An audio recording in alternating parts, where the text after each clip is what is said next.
Shalom, Hebrews. This is a message from the Israelite Brotherhood. Alright, Hebrews.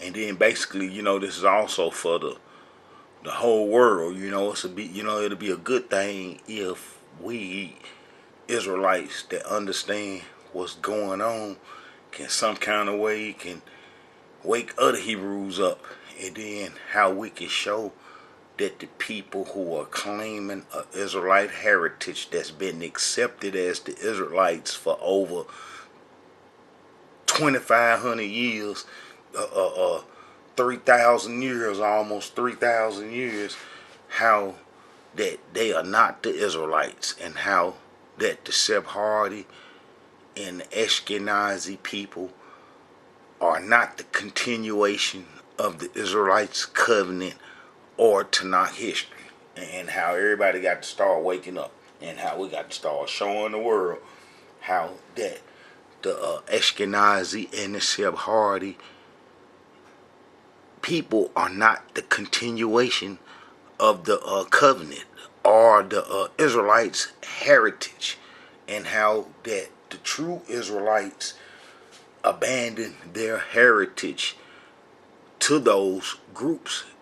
Ashkenazi, the Sephardi and Ashkenazi during the Babylonian wars, and then that how the Babylonian wars about what the Hebrews did has been kept quiet, and how there's no history of the Israelites breaking covenant and going into Africa, and how that they ain't wrote no history off this, and this is like blank history, and how that they left this history blank about the Hebrews going into Africa to do the Egyptian religion, which is basically Sahara religion, and how did they never mention this in history, and then how did they got colleges and schools and everything supporting the myths and the 10 lost tribe lies that they created after the Hebrews broke the covenant and ran into Africa.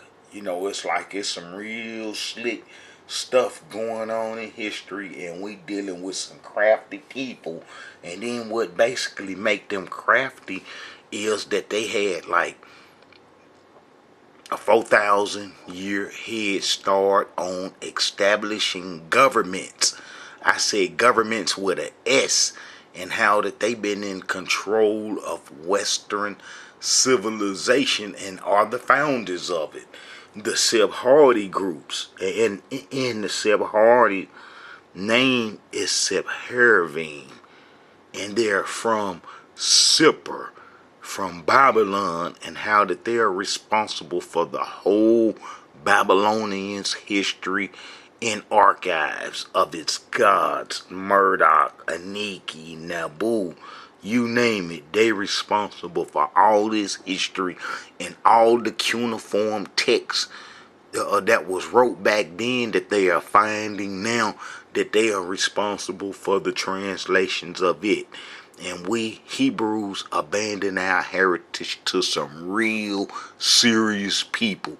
When we didn't destroy the Amorite, Canaanite culture, when we exodus Egypt going into the promised land, and how that they are the Amorites that are part of the Canaanite culture that we was to destroy, and how when we didn't do that, we got destroyed for that.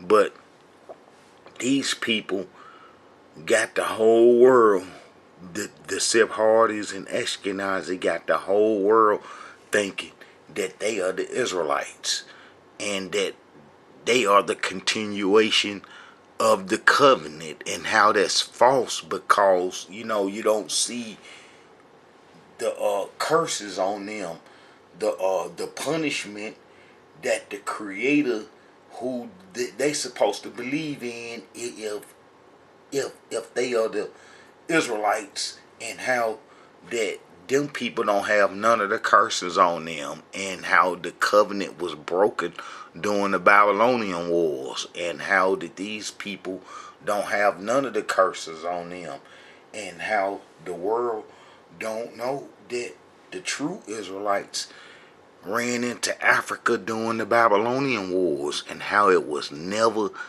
any 10 lost tribes, and how that the myths, the 10 lost tribe myths, is something that the people, we Hebrews, abandoned our heritage to create a whole bunch of false history off of it. You know, they, like I say, they got schools and professors with people promoting that 10 lost tribe lie. And then I showed easily in Tanakh history that it never was any 10 lost tribes. But this is what, I want to show the world. And we Hebrews have to start showing people this history. If you can't explain this history like I do, point them to this video. Point the people to this video, so then maybe that they can understand, and then that they could tell other people, and how this is not a racist thing, and how this is just something that's just gonna have to come to light because it's true, and it's the only truth, and how all the world deception from since them people been in control of the Israelites' heritage, and how all the false history come from that, and how we Israelites have to straighten the world history up by correcting this error that been passed on in history for a long time, and got all the peoples on the earth fooled too. And one of the biggest things that they did to fool the people on the earth is how they translated the Bible in all the languages of the earth, and how the people that, Ashkenazi and the Sephardis are non-pigmented peoples, and how that they spread all them Bibles in all them lands. And when all them peoples read about the Israelites, and then see the Sephardi and the Ashkenazi with that title, and how that they thought that they was the Israelites, and how it's been a con game going on for a long time, and how we Israelites have to expose what's going on. And this is a message from the Israelite Brotherhood. The Israelite Brotherhood gonna bring some clarity, and give us Hebrews a strong standing that we can stand on. You see what I'm saying? We can stand on this truth. Alright. The people who we Israelites abandoned our heritage to during the Babylonian wars, the Sephardis and the Ashkenazi, and how, that they left their history blank, since they were responsible, the Sephardis were responsible for more or less Western history. Egypt wrote world history like too, and had, world history down with the people that they associated with. But the Canaanites, from Jerusalem all the way to Babylon, how the Amorites were responsible for the Canaanite Babylonian history, and how when we Hebrews abandoned our heritage to them, and then there was nobody to write the history about us, then, that's when that little point in history that the other people in the world ain't been able to distinguish and recognize, and that how we Hebrews gonna have to show that during the Babylonian wars is how the Sephardis got the Hebrews' heritage, and how that they would be seen as Israelites, because the real Hebrews ran into Africa, and all the tribes ran into Africa during the Babylonian wars, and how we abandoned our heritage, man, to the Sephardi groups who are Amorites. And then, I also want to explain too, it's like the exiles, when the exiles come back from Babylon, when the exiles come back from Babylon, and how that they was destroyed, and then how I got a man, a video with this guy explaining how the Assyrians were destroyed and annihilated. Like how people usually, when you destroy a land, and you know, back in the days when they, you know, conquered the land, you know, some of the people would still be around. Well, how about the Assyrians?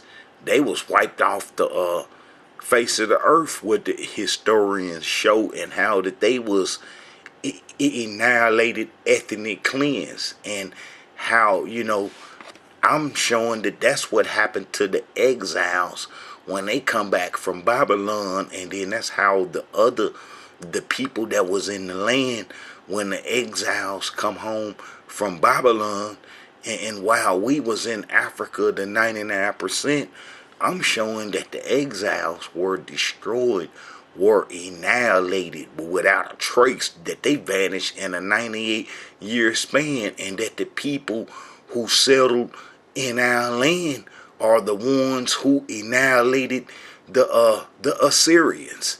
So, you know, if the Scythians annihilated the Assyrians and made them vanish from the whole face of the earth, and there's not one was left, not one Assyrian was left, and how did they just vanish?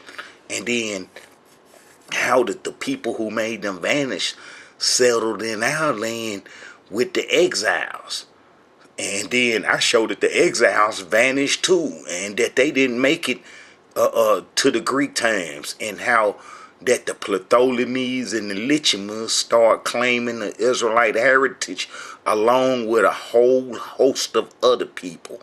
And then, you know, that's how, you know, our history went over to the Ashkenazi and the Sephardis, and then how did they start claiming Israelite history. You know, I'm gonna get back to this, but I want to include this how the exiles vanished, but I also want to show how we abandon our heritage to the Sephardi groups who are Amorites, and then how they would settle in our land and have our heritage, and then how Ashkenazi would come in with the Chaldeans. You see, Ashkenazi made up the Chaldean army, and if you look at how Assyria was destroyed, it's called the Battle of Nineveh, 612 BC.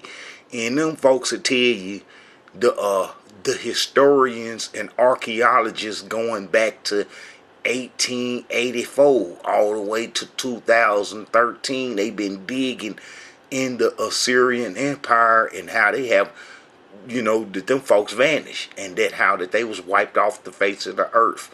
And I show how that would happen to the exiles, and then how we, the 99%, ran into Africa during the Babylonian wars, all the tribes, and how that the Ashkenazi and the Sephardis are not the continuation of the Israelites' covenant, and how the world have to wake up to this. All right, listen to this guy.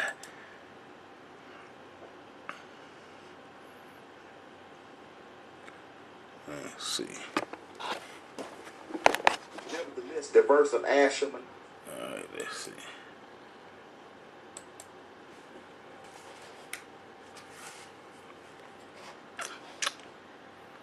Yeah, Ashkenazi and the Sephardis group got our heritage during the Babylonian wars.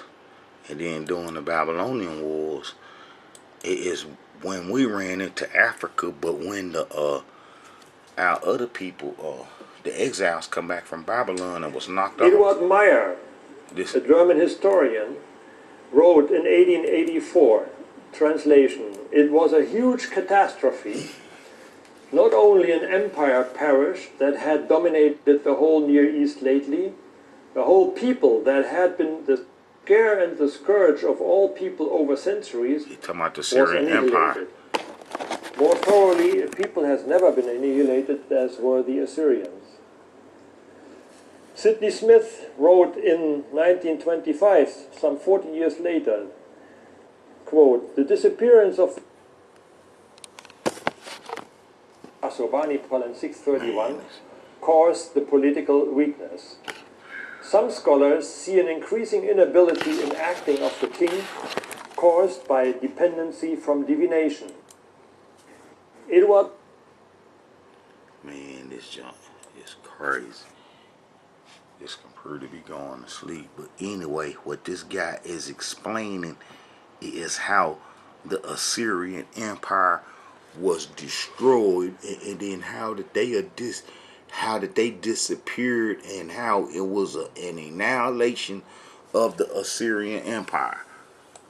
Eduard Meyer, a German historian, wrote in 1884, translation, "It was a huge catastrophe. Not only an empire perished that had dominated the whole Near East lately, the whole people that had been the scare and the scourge of all people over centuries was annihilated.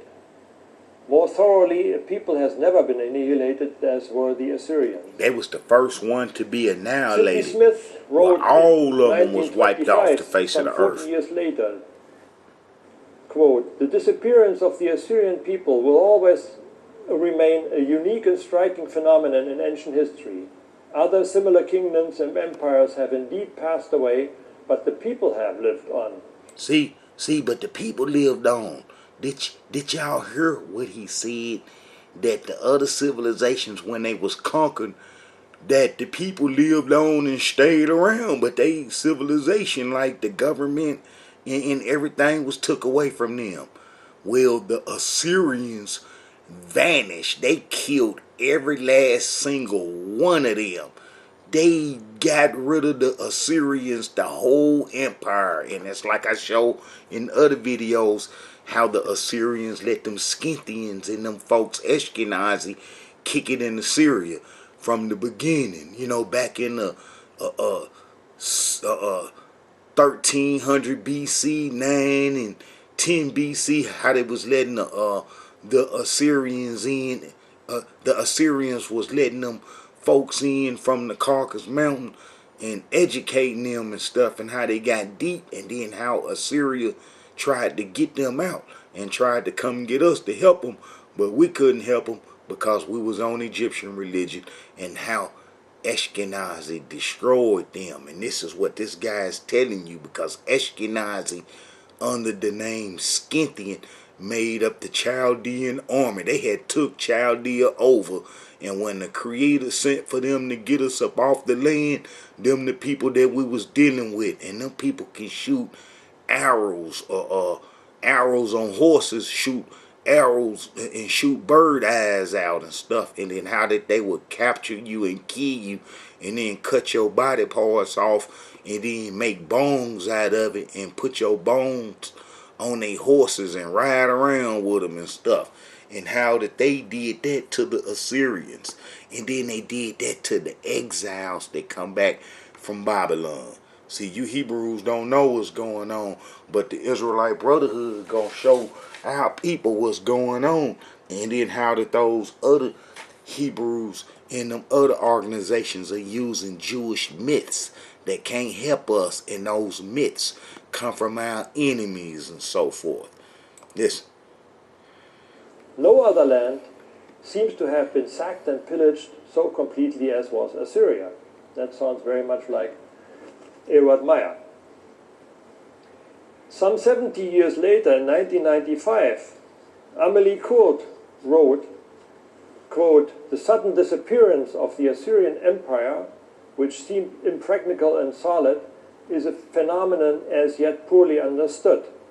The Scythians got them, Ashkenazi got them. They did it to the exiles. They come back from Babylon. The change is sudden and abrupt. The process and circumstances and possible underlying causes all remain obscure." Man, and this was they know that Ashkenazi destroyed. They know that Ashkenazi destroyed Assyria under the name Scythian. Died out completely after the fall of Nineveh. See, look, everybody completely gone. They killed everybody. They annihilated the whole Assyrian Empire.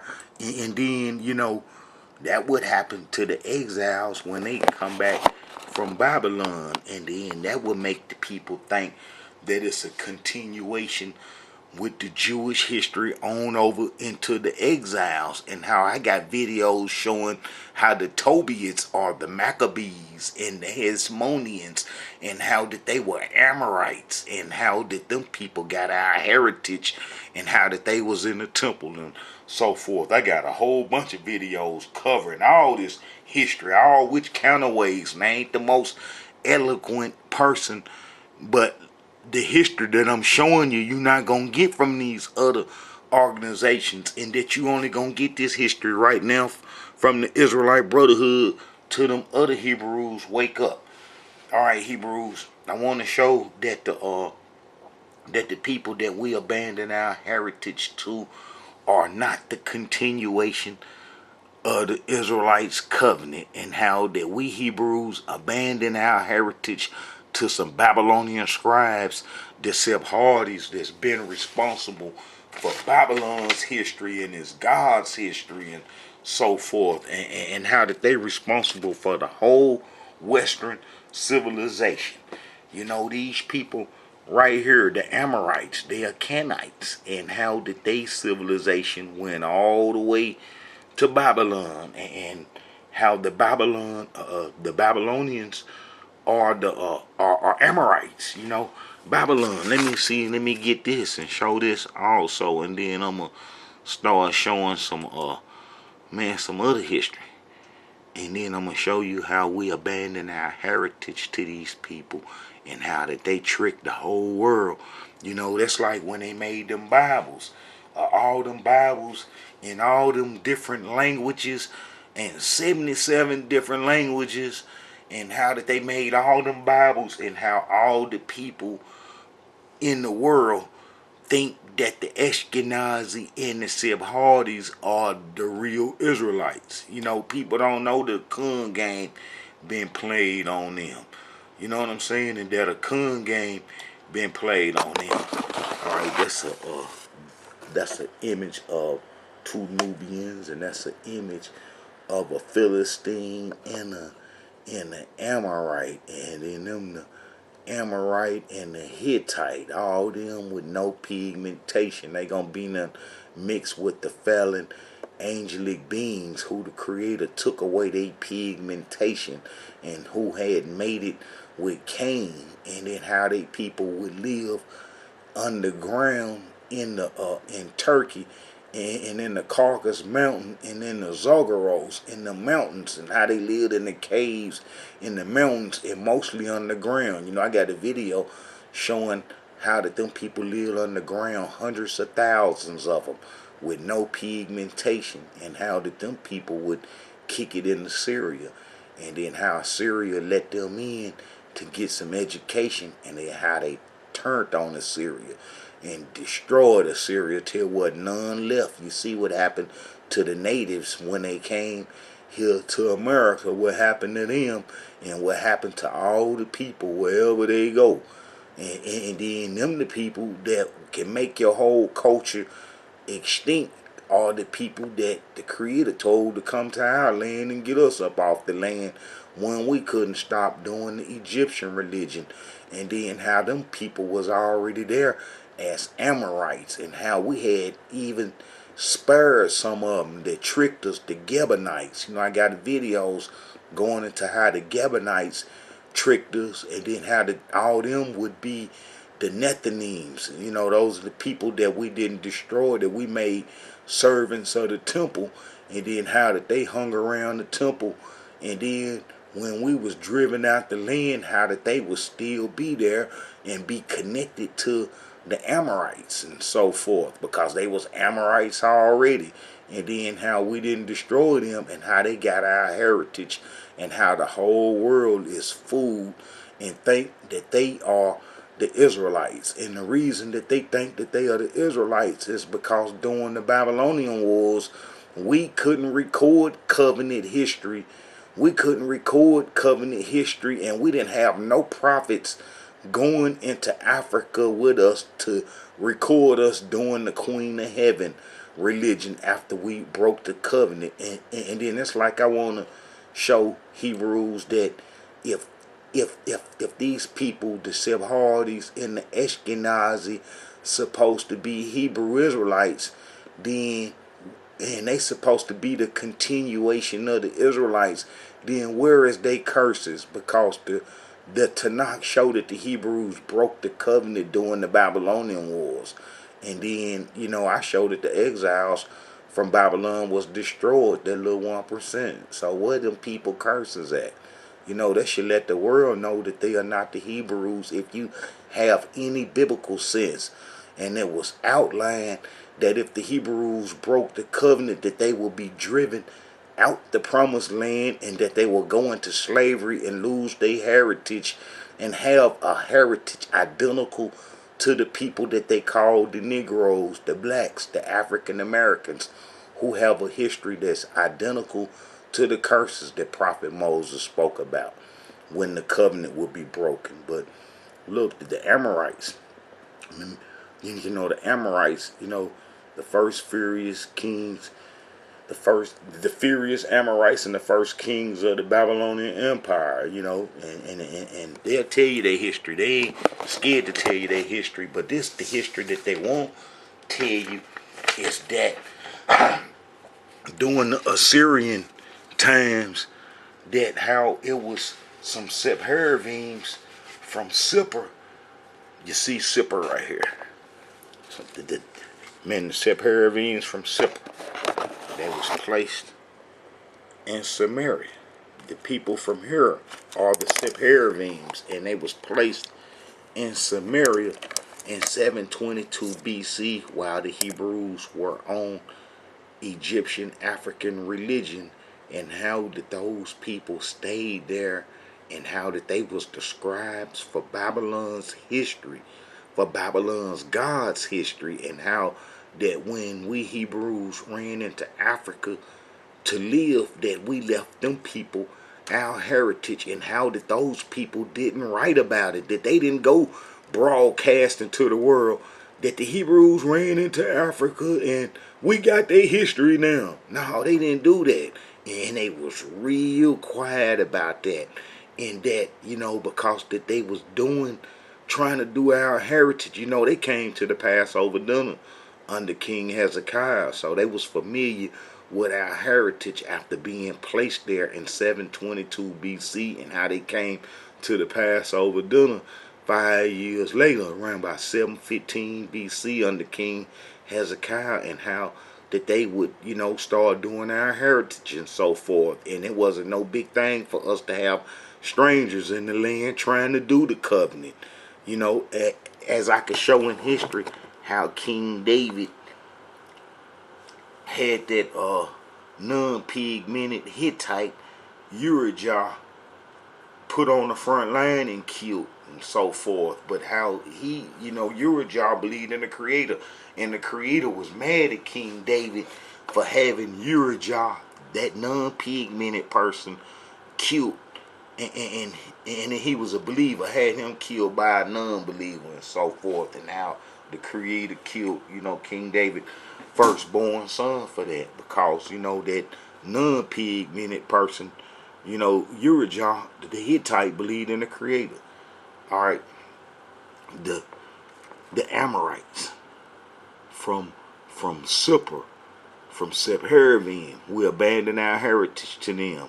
They followed, our tradition. When they was placed in 722 BC, they would lay in the cut, and how that they stayed in our heritage. We would, 134 years later, we would go into Africa during the Babylonian wars from 722 BC to 588 BC. And how that we didn't write that we went into Africa to live, and how we didn't write that for the world to know that we abandoned our heritage to them people. We didn't write that, so therefore the world wouldn't be conscious of the Hebrews going into Africa to live, and how that them people didn't write what happened to the Israelites that ran into Africa by way of Egypt. That's blank history. You know, they don't have no history to cover that nowhere in world history. And then how this is the first history that's covering that the Hebrews went into Africa during the Babylonian wars. You know, the Israelite Brotherhood gonna be the first. All right. How about when we went into Africa during the Babylonian wars and we abandoned our heritage to the Sephardis, and then how that they was Babylonian scribes, and how that they never spoke nothing about this, and it's like they responsible for Western schools, the schools that we have today, the colleges and the universities, and how the governments are set up, and how the governments function administrative wise, and how that they are the founders of that, and that go all the way back to Babylon, and how they had like 3,500 years of civilization ahead of us before we even, was even the Hebrew Israelite people. They had already been through, a couple of thousand years of having civilizations and words and so forth. And that's why come when the Creator sent us out of Egypt, when we come out of Egypt, and the Creator promised Prophet Abraham their land and so forth, we was to get rid of their culture. The Sephardis are mixed up with the Nephilims, with the fallen angelic beings that was after the flood, and then how that they mixed up with them, and how that the Amorites mixed up with the giants and so forth. And the giants is the Nephilims, and those are the ones that the Creator took their pigmentation when they made it with the daughters of Cain, with Cain daughters and son, and how that those angelic beings didn't have no pigmentation, and it's called Tazarat, and how the Amorites mixed up with them, and how we were to destroy their culture and their civilization. And then us, we the only threat to their Western civilization, and we been the only threat, us Israelites, to their Western civilization. Is one of the reasons why come they didn't write that the Israelites ran into Africa to live, and that the Hebrews abandoned their covenant. We was played by all those people, and we was mostly played by the Assyrians. That's one of the reasons why they got knocked off the face of the earth, and not one of them survived. And how did they vanish, all of them, and how Ashkenazi made them vanish, and Ashkenazi got the power to make you vanish. And then you see what happened to the natives and the people when them folks come over. The conquistadors wasn't nothing but crypto Jews coming from Spain and Portugal, and you see what happened to the natives. Well, that's what happened to the exiles. All right, Hebrews, I'm going to get into some of this Tanakh history, because one of them Hebrews asked, say, man, show some biblical verses, and be wanting to see the biblical verses. But I know I be covering, this history showing biblical verses, because that's the, foundation that the Israelite Brotherhood stand on. Let me show you. Let's see what else going on. But we see how, the Amorites are the founders of Babylon. The Amorites are the founders of Babylon, and the people from Sephardi are Amorites from Babylon, and how we abandoned our heritage to them during the Babylonian wars, and how that they was placed in our land during the Assyrian troubles that we had. And the Assyrian troubles really wasn't what history portrayed it out to be. It's like I got videos showing how Assyria needed us to fight them Scythians, the Ashkenazi, the people who destroyed them, and how Assyria came and got us to help them, and how history got the Assyrian captivity kind of messed up. Now I'm gonna try to do this history to where it all roll out, man, plain and simple, to where you Hebrews can show other Hebrews. And if you can't show them this method, direct them to me, to these videos, and let them watch it, and then the history will start, formulate. But we know that we left Egypt, and how that we wasn't in bondage for no 400 years, because how prophet Jacob was there, and how he blessed Pharaoh, when Pharaoh sent to bring our people in Egypt during the famine and stuff, and he gave us land in Egypt, in Gershon and so forth. And how I show in the Israelite Brotherhood history how those were the people from Lower Egypt. Those would be the Mischief tribes, the people from Libya, from the Sahara, that worship the cattle gods, that Mat stuff. They worship all that stuff, and they believed in that stuff. The Ptah, Isis, Horus worshippers and stuff from Lower Egypt. They was from the Sahara, and how we wasn't in bondage in Egypt to the people from Upper Egypt come on, the Nubian, Ethiopian stock, and we would go into bondage then, because they didn't know the works of Joseph, and how, up on Exodus, how we didn't just go straight into the promised land, and how we had to wander around because, we wasn't right. And then that's why I want to show is how that the people who claiming to be Israelites today are descendants of the Israelites, are not the continuation of the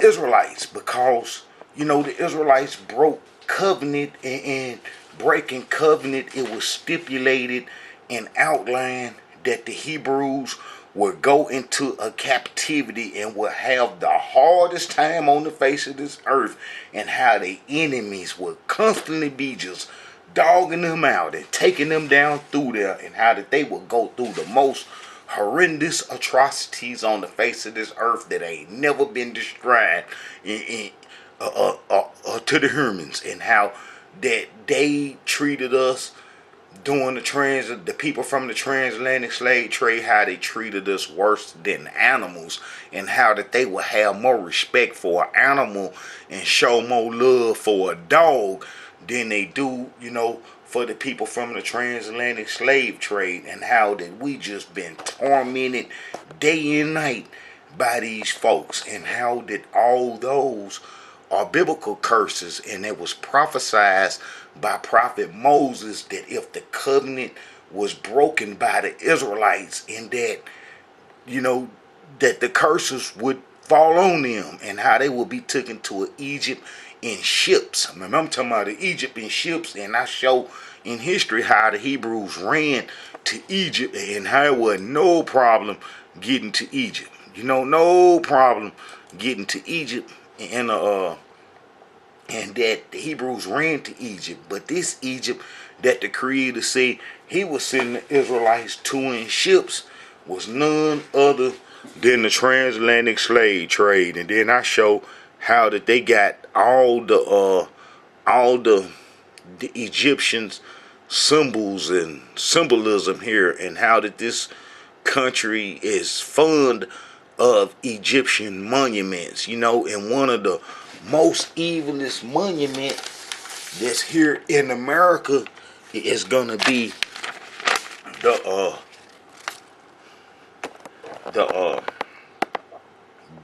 that Cleopatra needle, what they call the Cleopatra needle. It's the obelisk that was put up during our enslavement in in Egypt. That obelisk was put up during our enslavement in Egypt, and they give it an old bogus name, calling it the Cleopatra needle. But this image was, put up way before the Cleopatra was even born, by some thousands of years. And then how that's a statue of Necho. Necho gonna kill King Josiah, And King Josiah gonna be one of the most important kings because for the Israelites is because King Josiah cleaned up the Egyptian religion, and it's like the only chance that we had to not be enslaved and have the history that we have today in this captivity. And how King Josiah was killed by the Egyptians, the Necho gave the order, and how we would go to the Egyptian religion and then we'll go into Africa, and then that would leave our heritage to the Sephardis, to the Sephardims that was placed in Samaria in 722. And then how Ashkenazi, whose name Skintin, Ashkenazi name is Skintin. And then I'm going to show this. Ashkenazi name is Skintin. And then they'll tell you the Ashkenazi name is Skintin. And then if people would look in history and see how the Scythians made up the Chaldean army, and how that those will be the people that will make the Assyrians vanish from the whole face of this earth. I'm talking about ethnic cleansed them, annihilated them. Not one of them survived. And how Assyria was the most vicious, turbulent nation during this time. And how Prophet Nahum told Assyria that it was over. It's like I got videos showing how Ashkenazi kicked it in Assyria, Barabuta, and that's King Midas and them daddy, and how that they got educated in Assyria, and then how that they turned on Assyria, and that's why the Syrians come and got the 12 tribes. I mean the fighters, and then that would lead to the 10 lost tribe myths. That's what I want to say. All right, look, you see how Ashkenazi.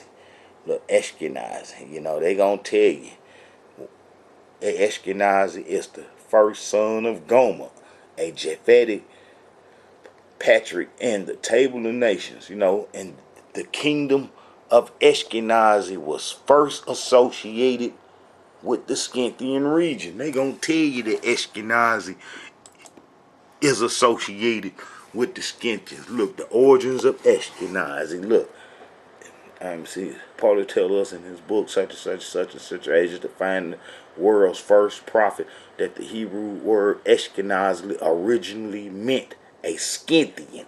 You see, Ashkenazi word originally meant a Scythian. They'll tell you even in their Jewish sources that Ashkenazi is a Scythians, and the Scythians and the Ashkenazi are the same people. And Ashkenazi gonna settle in the Discopolis, in Scythopolis, and those are the people of the New Testament that Jesus dealt with, and how Hebrews are confused and think that the exiles morphed over into the New Testament people, not knowing that it's a 500-year blank history from 430 BC to the creation of the New Testament, around about 100 AD. 500 years of blank history is because the exiles were dead the same way that the Assyrians were dead, and how that the people we abandoned our heritage to start saying that they was Israelites completely after that.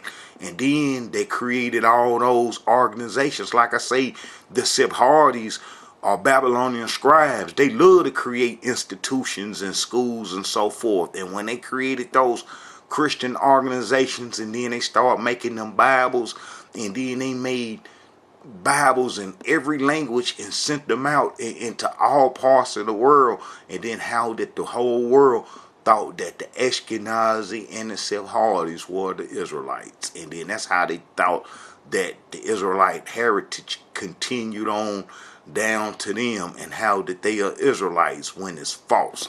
But look, you see, Ashkenazi, a descendant of the Scythians. Ashkenazi, look, they tell you right here. Is it true that the city of Palestine called Scythopolis, Beth Shan, it had been suggested that the Ashkenazi of the Bible is equivalent to Scythia, the Scythians. You know, they'll tell you, man, they'll tell you, but if you Hebrews on Jewish history and don't know where to look, then you won't know nothing about this. This won't be in your mind to understand this. And that's why I say that you Hebrews have to start telling the other Israelites to watch the videos, even though I ain't the most eloquent person in the world. And I, you know, I might mess up on a word here or there with spelling, but this history is correct. You know, the Creator opened my eyes to this. You know, the Creator fixed me where I couldn't move around for some years. I had got in some trouble and had to lay it down for a little while. You know, not in no jail, but stick around the house in the computers. And while I was at home, I spent that time studying. And me and some other folks, and you know, we studied, and this is what it developed into the Israelite Brotherhood. So I'm able to show you I got 70, 80,000 hours of continuous research, non-stop, man. I wake up and do this, I go to sleep, and I think about this, and I wake up and I do this, and I go to sleep and I do this, and it's been like this for a long time. This is all I do. All praise be Almighty Yah. So that's why I'm able to show you Hebrews, what happened to us, and who got our heritage, and how they got it, and how we don't need those Jewish myths, that 70 AD lie, or that 10 lost tribe lie, and all them lies and stuff. We don't need them now. We, you know, they ain't no good. All right, you know, Ashkenazi, known as Jews, and the Scythians, you know, they'll tell you, man, through all kind of sources that Ashkenazi is the Scythians and so forth. And then we know that the Amorites controlled Babylon, and how that Babylon was a Sepher, is where the Sephardians come from. So, you know, right there, you know, showing you how our heritage, you know, went to these people. You know, one of them was a scribe.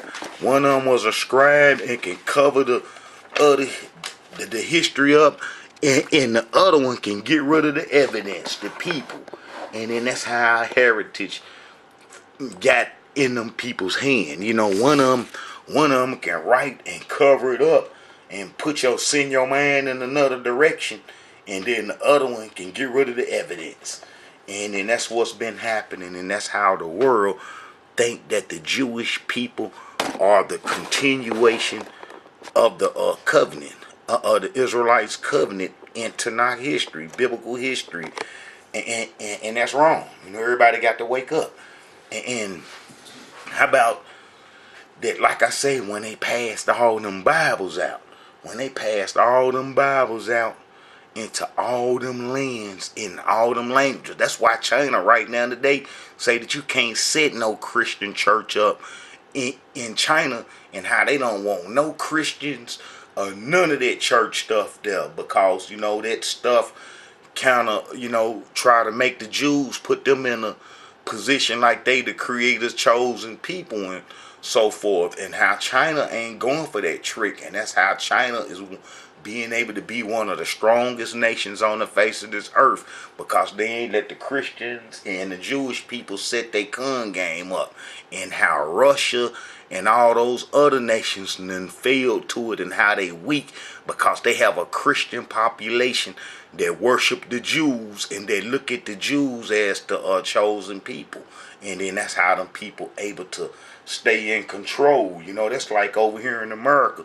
Our tax money go to the people that stole our heritage, and it's like we paying for our enemies to keep our heritage by the system that we caught up in when we go to work, and they take our tax money, and we can't say where it go, and then they send it to the people that we abandon our heritage to, the Jews, the Sephardis, and the Ashkenazi, and how they keep them in control, and how that we in the army, the United States Army, and how it do what them people say, the Jewish people say, and how it protects them, and how that they making us protect the lie in the stolen heritage, you know, the abandoned heritage that we gave to them folks. Man, there's a whole lot of evil stuff going on, but they able to set that up and pull them games on us in the world is because the Sephardis been had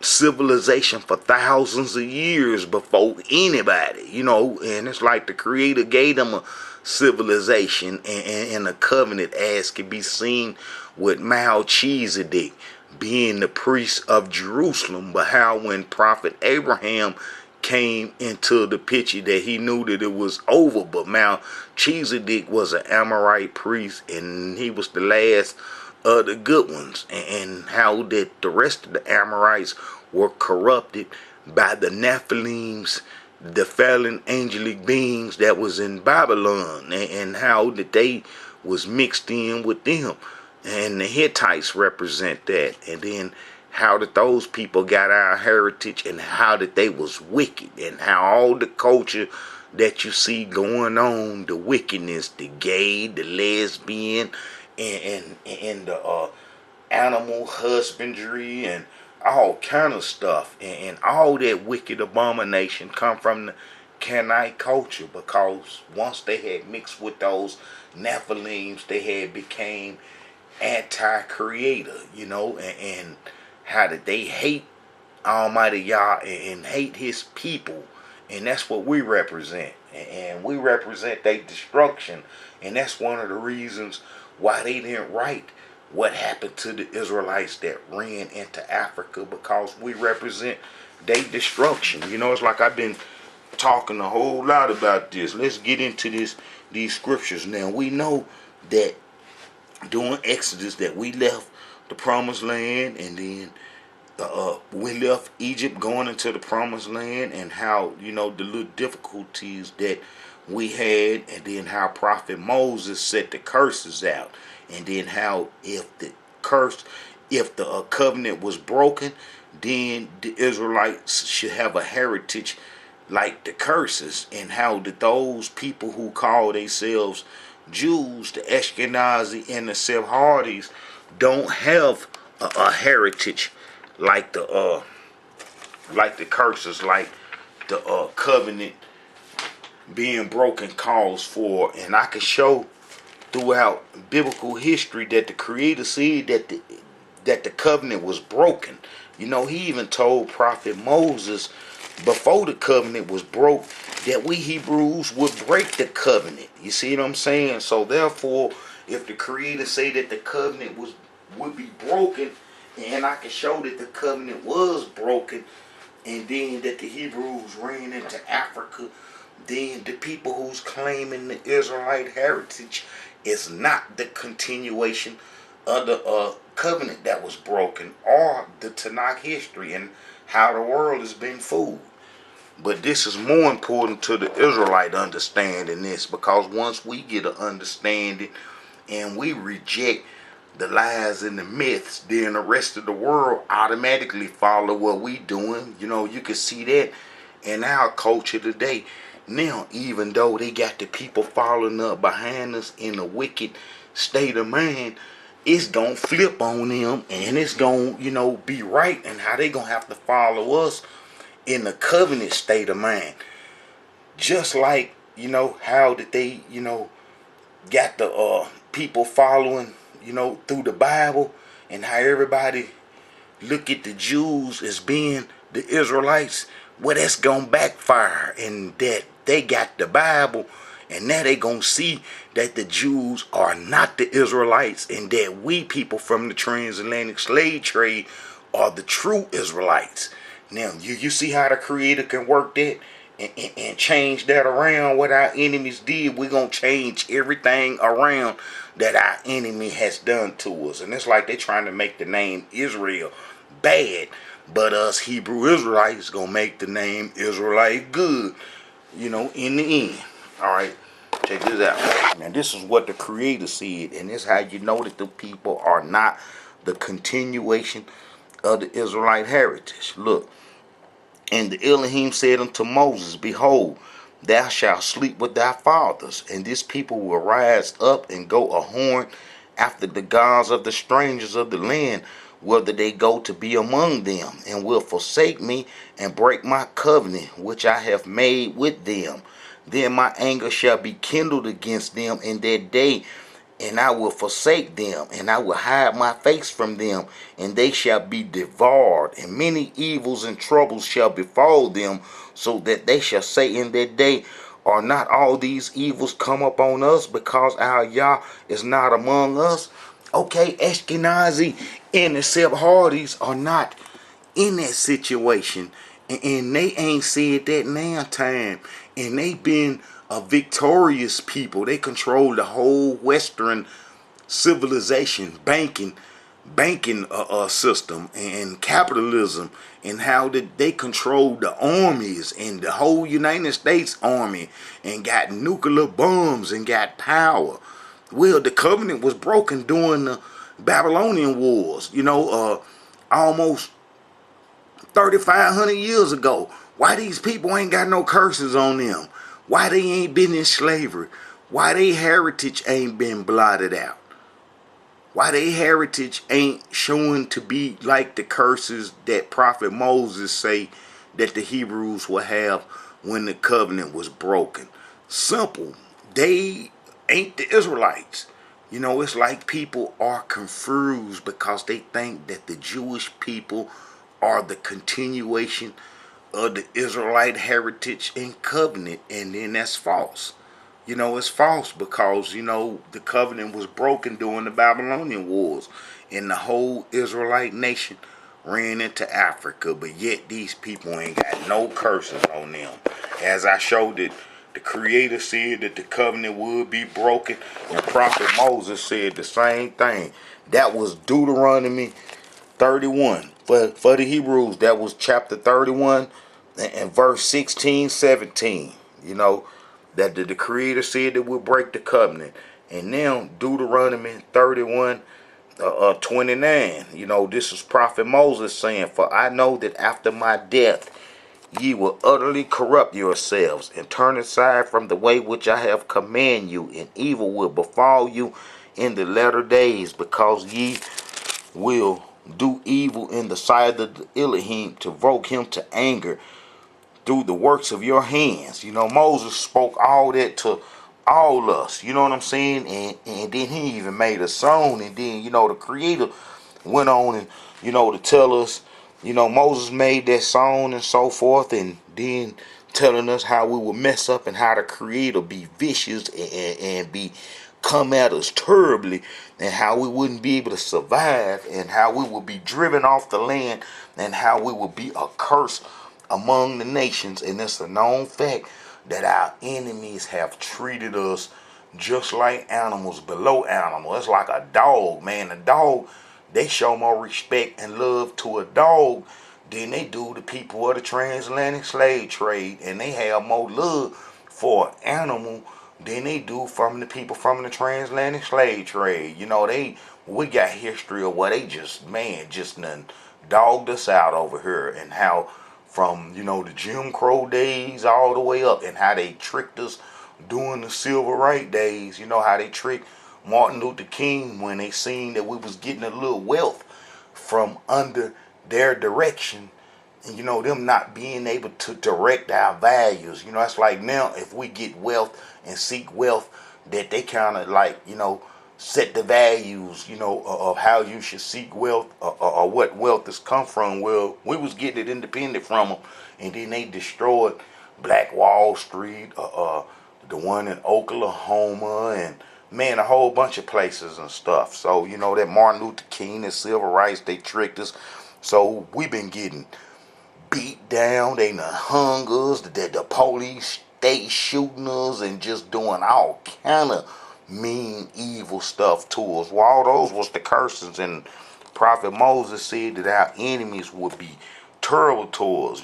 These same people who we fell into their hands are the same people that destroyed the Assyrian people and the natives and all the other peoples that they done come in contact with. All right. The Creator said, that, he'll turn his face from us.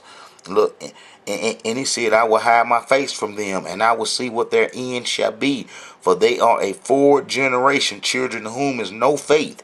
They have moved me to jealousy with that which is not Yah. They have provoked me to anger with their vanities, and I will move them to jealousy with those which are not a people.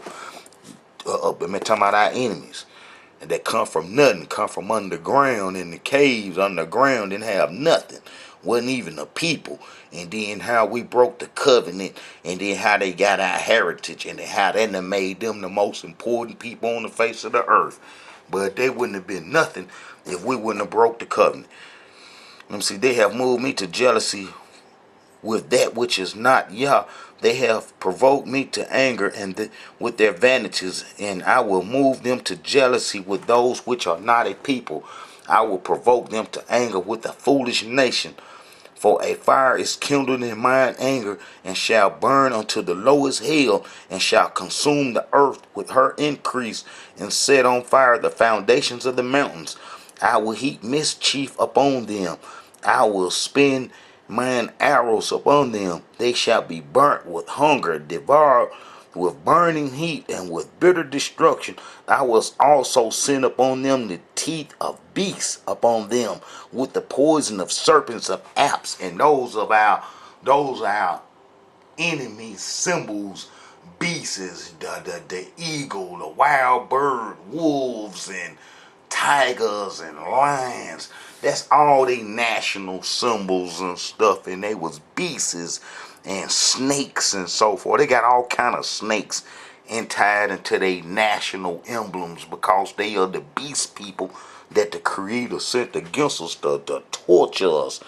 The sword without and terror within shall destroy both the young man and the virgin, the suckling also with the men of gray hairs. And I said, I will scatter them unto corners. I will make the remembrance of them to cease from among men. You know what I'm saying? So the Creator telling you what the Israelite heritage would be once the covenant was broken.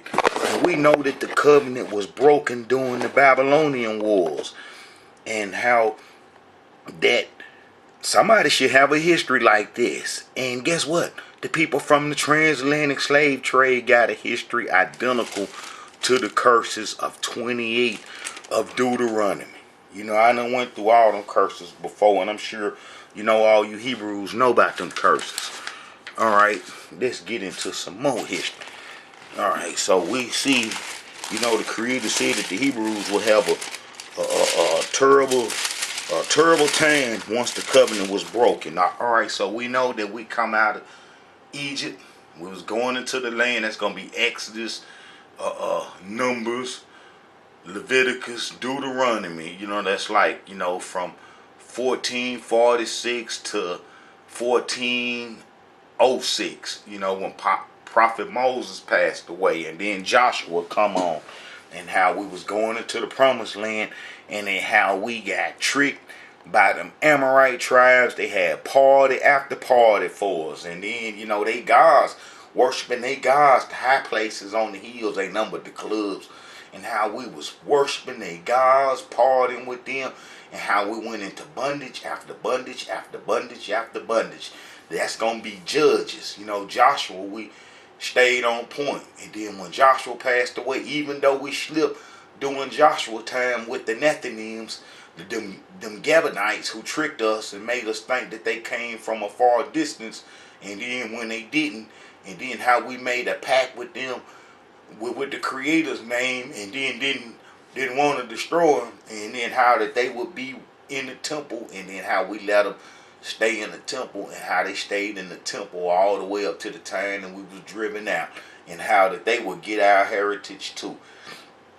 Alright, so we jumped in the book of Judges. We was tore up, our mouth was tore out, hanging out.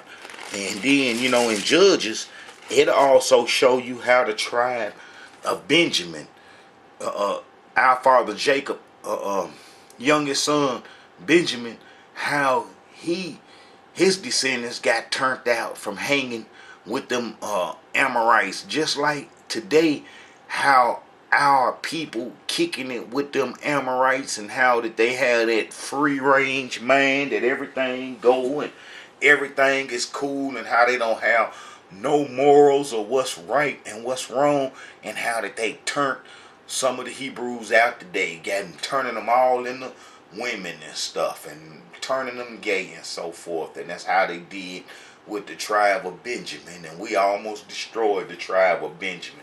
And that's in Judges, because they was hanging out with them Amorite tribes, them Canaanite tribes that we was supposed to destroy. But they was hanging, they was in their heart, in the city where they was, the Benjamite was.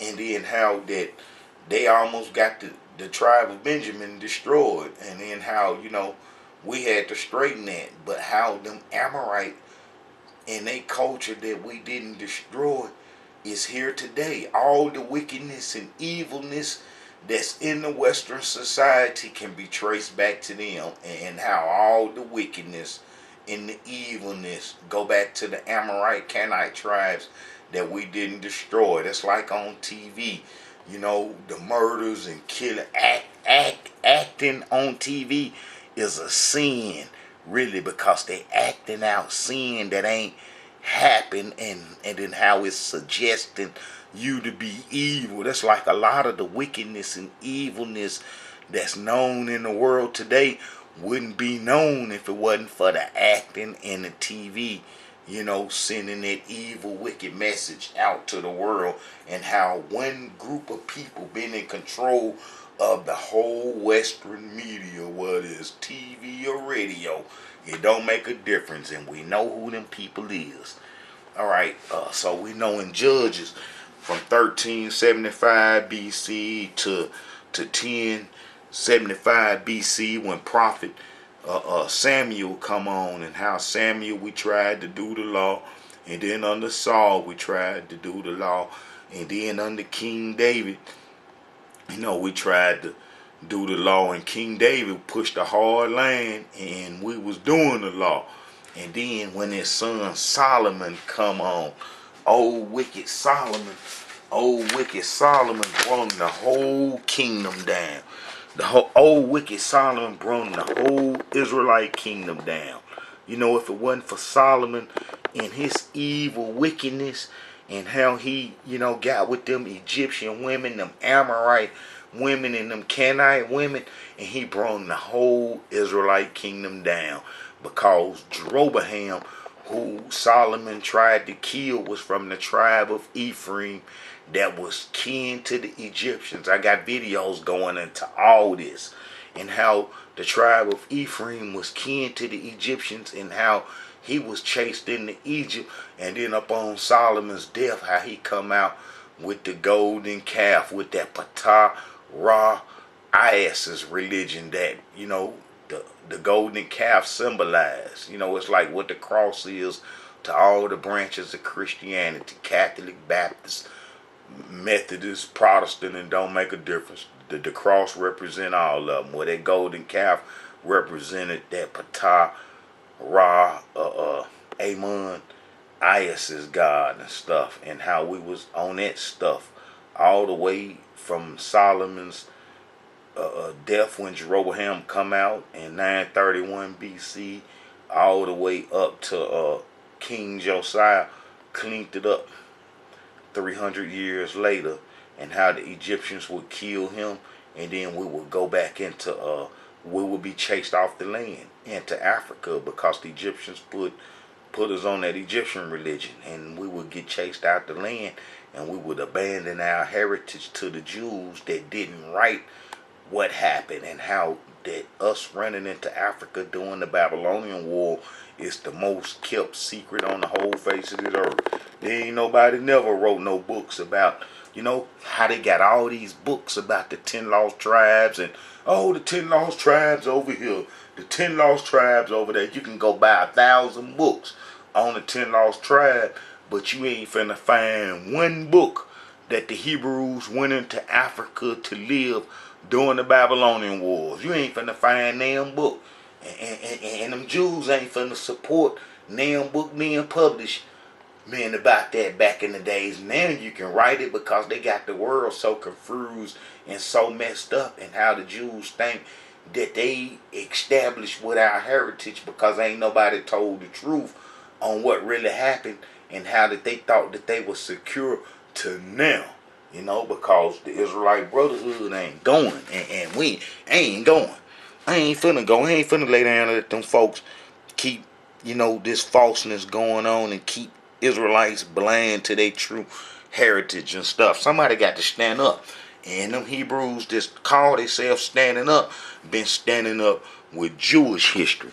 Alright, so we know King Solomon made the kingdom fall. Jeroboam come out with the golden calf, put it on us, and then how we would go to the Egyptian religion, and then how we would go into Africa then during the Babylonian wars. But let's put some brakes on it, and then let's go to 722 BC when we was on the Egyptian religion from Jeroboam bringing it out, and how we was on it for 300 years from 931 BC to till we ran into Africa to 588 BC. You know, but King Josiah cleaned it up around about 631 BC, and how we was on the free of Egyptian religion for 31 years, and then how we went back to it, and then how we was driven into Africa to be destroyed. But if you look here, during 722 BC, while we was on the Egyptian religion, the Sephardi Jews was placed in Samaria, and they was from Cyprus, from Babylon. They are some Amorites. And the king of Assyria brought men from Babylon, and from Qatar, and from Ava, and from Hamath, and from Seperating, and placed them in the cities of Samaria instead of the children of Israel. And they possessed Samaria and dwelt in the cities thereof. Now I told you now, if some strangers trying to do what we doing, how we didn't bother them. And you will see, it says, you know, so they feared the Elohim, and made of themselves of the lords of them priests of the high places, which sacrificed for them in the houses of the high places. They feared the Elohim and served their own gods, after the manner of the nations whom they carried away from thence. You know, it'll tell you that they was following what they had going on in the northern kingdom. Alright, so these nations feared the Elohim and served their own graven image, both their children and their children's on, as they do unto this day. So did their fathers unto this day. And it seemed like, you know, that's the same as they got that Kabbalah mixed in with the Judaism, and that's the same as them people from back in the days.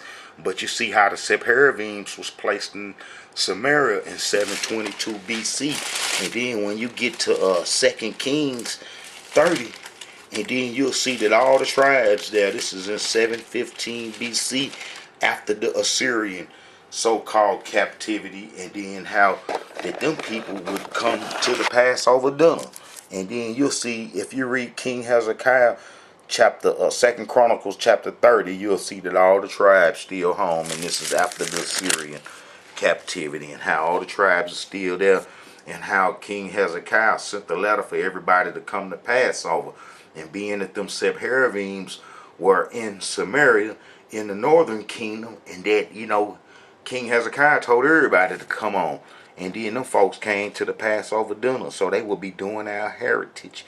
And when we left to go into Africa during the Babylonian wars, and how that they wouldn't say nothing, and how that they didn't write nothing about it, because they responsible for whole Western history. Now, they the writers of the Western history, and it's like if they didn't write it or say nothing about it back then it's history that was lost to this day and time. Alright. And all the congregation of Judah, this is 2 Chronicles 30 verse 25, and it's letting you know that the strangers came to the Passover dinner. That would be them.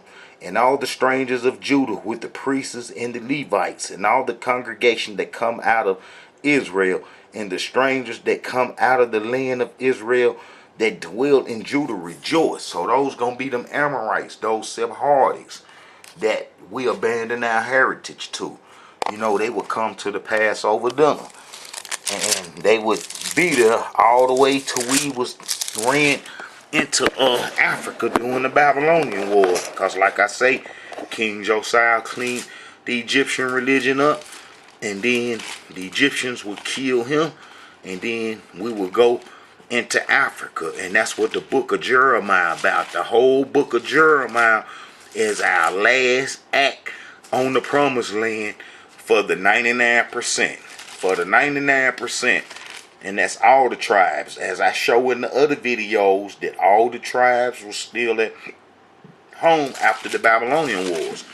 But if you go to Jeremiah chapter 44, as we was driven off the land, 43 is something.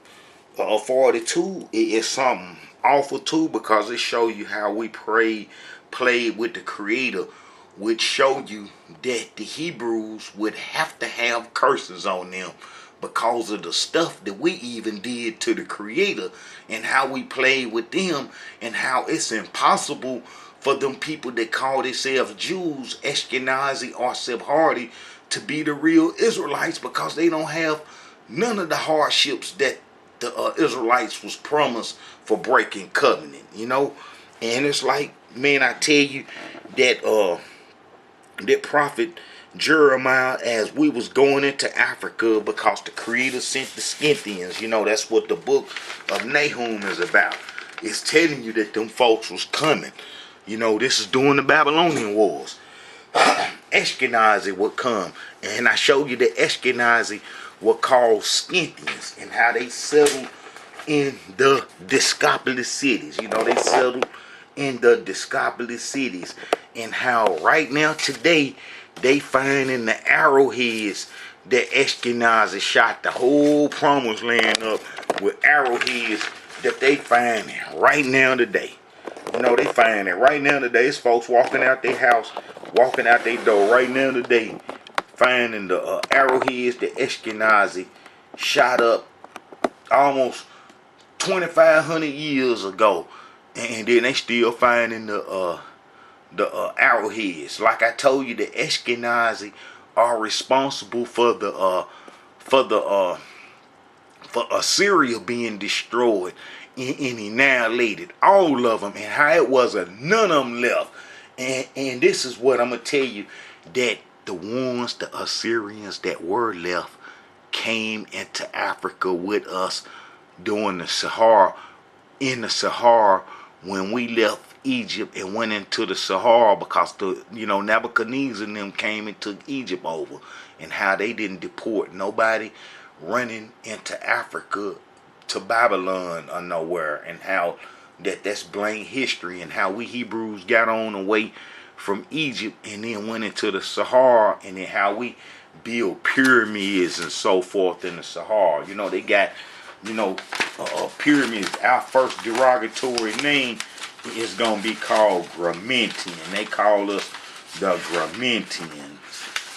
And then how we built the baby pyramids. When we say we build pyramids in Africa, we did build pyramids, baby pyramids in the Sahara, right below Libya, because we was kin to the Libyans in the Sahara through Ephraim, Joseph's marriage to Asenath, the priest of On daughter. They had 2 sons, and they was responsible for the monuments in the religions of Egypt. And this is, where, we would, go from here all the way down here into the Sahara, man. And I'm going to show the map of it too. But I can show how Joseph had the Egyptian woman and had the 2 sons, Manasseh and Ephraim. Everybody should know about that already.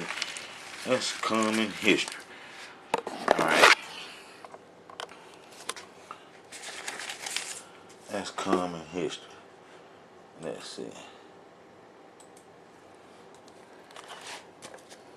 And Pharaoh called Joseph's name Zephaniah Paneah, and gave him to wife Asenath, the daughter of Potiphar, priest of On. And Joseph went out all over Egypt. And then, as you read, it says, and unto Joseph were born 2 sons before the year of the famine came, which Asenath, the daughter of Potiphar, priest of On, born to him. And Joseph called the name of the firstborn Manasseh, for he had made me forget all my toil in all my father's house. In the name of the second called he Ephraim, for the Elohim hath caused me to be fruitful in the land of my affliction.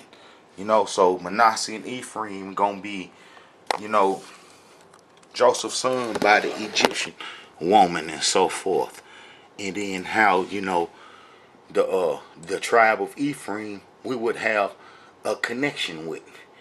And then how we would go into Africa during the Babylonian wars to live, because the because Ashkenazi was chasing us up off the land. Alright.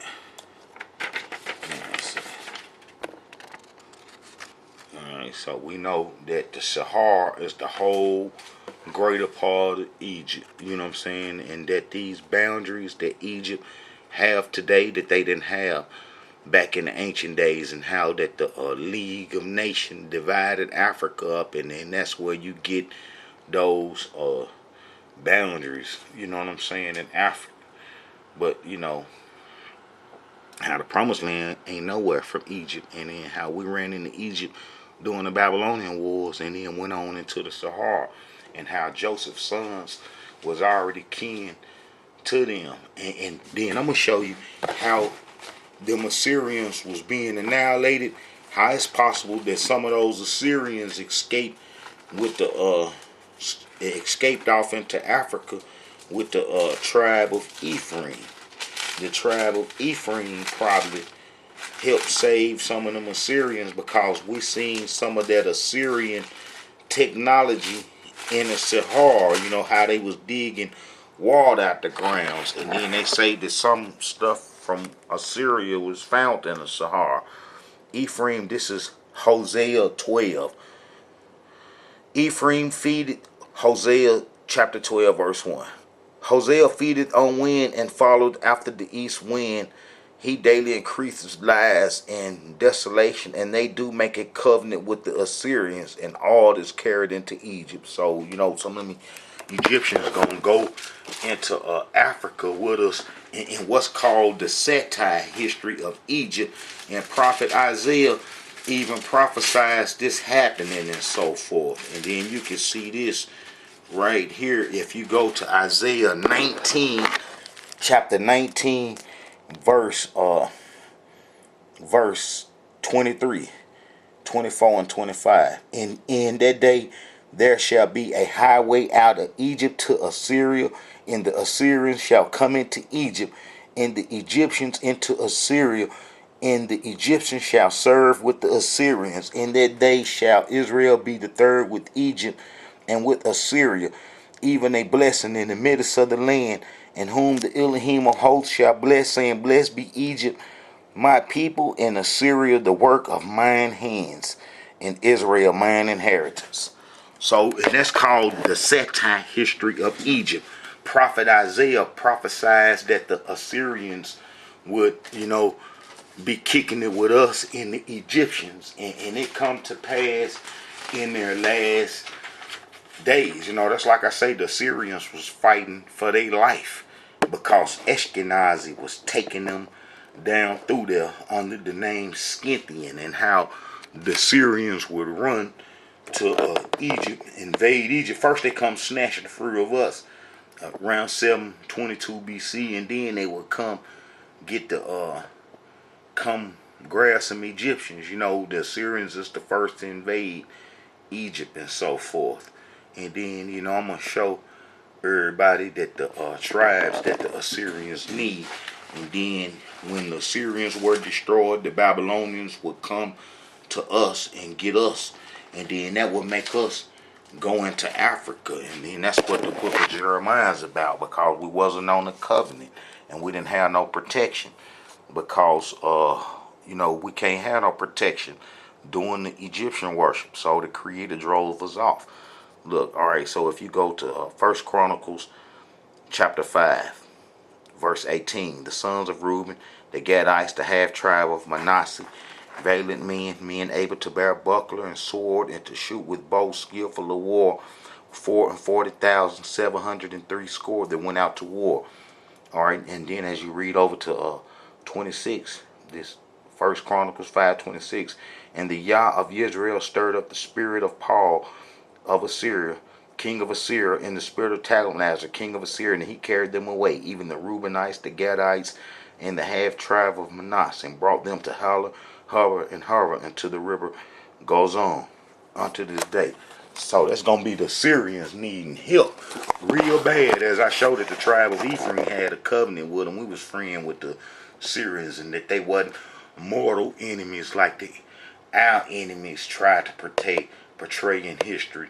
Alright, so the Syrians were destroyed, and then the Babylonians would come to us. King Josiah be killed, and we would be start to get chased off the land, as I show you in 2 Chronicles 30. All the tribes was there, and all the tribes not mentioned during King Hezekiah time gonna be mentioned during his great grandson time, King Josiah. And then how we would go into Africa. Alright.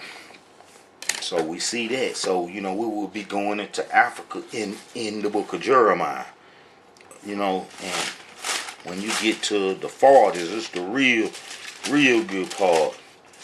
And then we told Prophet Jeremiah, as we was being driven off the land, and then how we asked him to go to the Creator and see what he can do and what he want us to do. And Prophet Jeremiah went to the Creator and come back in 10 days and told us to sit on down and stay in the promised land. And we said, no, the Creator didn't say that. And how we will go into Africa to live. And that's the last you heard of us until we waking up now. And how the Babylonian scribes didn't write nothing about that. And then this is the most coldest part right here, is that it says, then all the men which knew that their wives had burned incense unto other gods, and all the women that stood by, a great multitude, even all the people that dwell in Egypt and Pathros, answered Jeremiah, saying, as for the word that thou hast spoken unto us in the name of the Elohim, we will not hearken unto thee, but we will certainly do whatever thing go forth out of our own mouth, to burn incense unto the Queen of Heaven, and to pour out drink offerings unto her, as we have done, we and our fathers, our kings, our princes, in the cities of Judah and in the streets of Jerusalem. For then had we plenty of food and were well, and saw no evil. But since we left off to burn incense unto the Queen of Heaven, and to pour out drink offerings unto her, we have wanted all things, and have been consumed by the sword and by famine. The Queen of Heaven ain't nothing but after the golden calf, and how we would run to Africa. You know what I'm saying? From the promised land, which ain't nowhere. And I'm finna show it again. I stay showing it in them videos. I love this map. The satellite map show you real time distance and everything, and how I've been using the map, and they ain't been getting no justice, boy, but I'm getting some justice now. Look, promised land right here. It's something else. How we ran from Egypt into the promised land. Look, this the promised land all right here. If it'll clear up, it seems like these maps want to do this every time I get into the video. You know what I'm saying? But look here. Alright. We're going to show how everybody ran into Africa. Who was already gone in the book of Jeremiah. But this is everybody right here. Alright, let's see.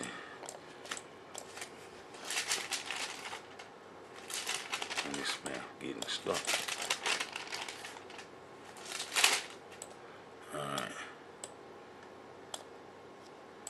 Alright, look, you see this the promised land right here, and this Egypt. This ain't nowhere. This ain't nowhere. And this it right here. And all the people, this 2 Kings 25 verse 26, and all the people, both small and great, and the captains of the armies, arose and came to Egypt, for they were afraid of the Chaldeans. And the Chaldeans wasn't nothing but Ashkenazi. And then they would chase us into Africa. Look, you see how, look, ain't nowhere. Look, you see that map? Alright, let's get a little close.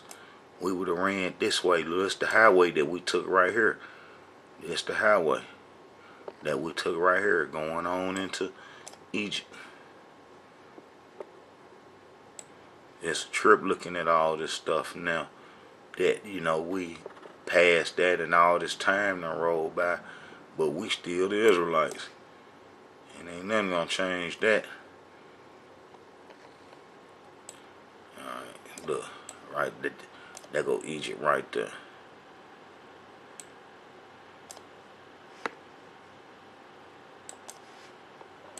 Egypt right there, nowhere. Short distance, and we ran to Egypt during the Babylonian wars, and the people who went into Egypt during the Babylonian wars never returned back to the promised land. We never returned back to the promised land. We never turned back to the promised land. It's Egypt. And then how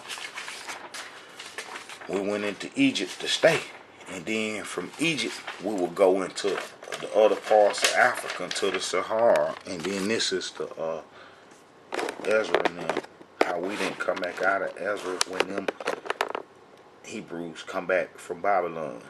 We didn't come out of Africa. And then how that they was destroyed. I showed you how that the Assyrians were annihilated, and how Ashkenazi settled where those people would be. The exiles start sinning real bad, and they let the Amorites come into the temple and get control of it. And then, you know, they start mixing and mating with the enemies, and how we couldn't pass our heritage over, and how that they got rid of real fast within a 98-year span. And then that's how you get the Greeks, the Lichemists, and all them claiming the Israelite heritage, man, around Greek time. You know what I'm saying? Around the Greek times, you know, you get the Ptolemies claiming Israelite heritage or Jewish heritage. And then, you know, that's the end of the exiles. And then I show how Tigernus the Great, Armenian king, took all those Jews to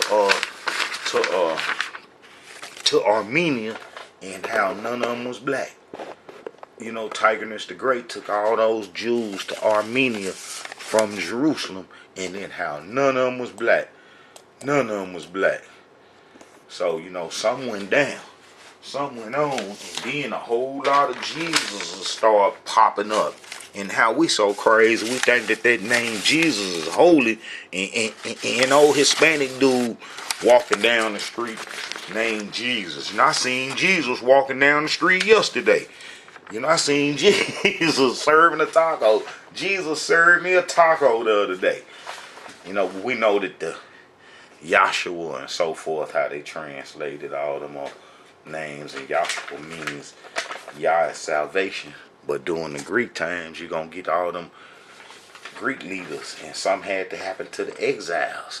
And then how I show that the Maccabees are the Tobias, the Hezmonians are the Tobias, and so forth. And then I show how Herd built that Edomite temple, not from, he ain't refurbished no temple, he built the temple from the ground up.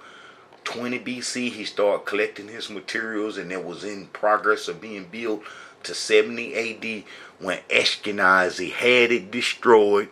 And then how Ashkenazi synagogues are running the show now, and how these Hebrews be confused, talking about those are the synagogue of Satan who say they are Jews and are not, thinking that it's talking about some white folks being fake Jews and so forth, when it was really talking about Ashkenazi that had settled in the Discopolis in the Galilee area, and how that's who Jesus spent all his time with, because there wasn't no Israelites there, because all the Israelites then got wiped out.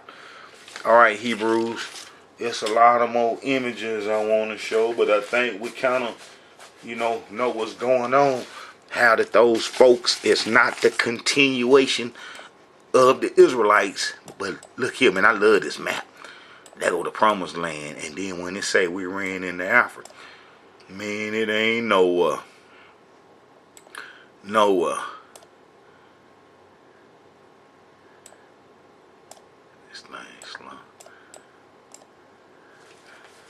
Yeah, Hebrews, them folks can't continue to steal our heritage. We ain't gonna let them do it. And how we know that the Sephardi and the Jewish people are not the continuation of the Israelites of the Tanakh, and they are not the continuation of the covenant, and how that those people are not the covenant. And that's why the Creator said this right here too. If you read Jeremiah 32, you'll see that the Creator said this. And the Creator got it all plotted out. Meaning before we even get to the conditions, it's already done plotted out. Behold, the days come, said the Elohim, that I will make a new covenant with the house of Israel and with the house of Judah. See, our enemies doing the old covenant. And we know that the covenant was broke. Look, behold, the days come, said the Elohim, that I will make a new covenant with the house of Israel and with the house of Judah, not according to the covenant that I made with their fathers in the day that I took them out of Egypt. To bring them out of the land of Egypt, which my covenant they break, although I was a husband unto them. And I show you how we broke that covenant in the book of Jeremiah, chapter 44, and how the Creator had already said the Hebrews will break the covenant, the Israelites will break the covenant, even told Moses, and how he will be vicious towards us, and how we will have a vicious life, evil, miserable life, and how it's been just like that. Not according to the covenant that I made with their fathers in the day that I took them by the hand to bring them out of the land of Egypt, which my covenant they break, although I was a husband unto them, said the Elohim. But this shall be the covenant that I will make with the house of Israel after those days, said the Elohim. I will put my law in their inward parts, and will write it in their heart, and will be their Yah, and they shall be my people, and they shall teach no more every man his brother, saying, know the Elohim. And they shall teach no more every man his neighbor, and every man his brother, saying, know the Elohim, for they shall all know me, from the least of them unto the greatest of them, said the Elohim, for I will forgive their iniquity, and I will remember their sin no more. So that's what the Creator said that the new covenant was going to be like, and how that them people won't be able to get the covenant, whereas the covenant was in the book and wrote down last time. It won't be like that. It'll be inside us this time, and they can't get to us. Well, that's why they try to make us have bad health. All right, Hebrews. Our enemies are not the continuation of the Israelites' covenant or history, and we can show show people easily now. You know what I'm saying? How our enemies can't keep fooling the world, and how we got them now. All we got to do is show the people how them people come into our heritage, and it's easily to do because I show this, and then point that out, and then if you can't do it, point them to the Israelite Brotherhood videos. Shalom, Hebrews, a message from the Israelite Brotherhood.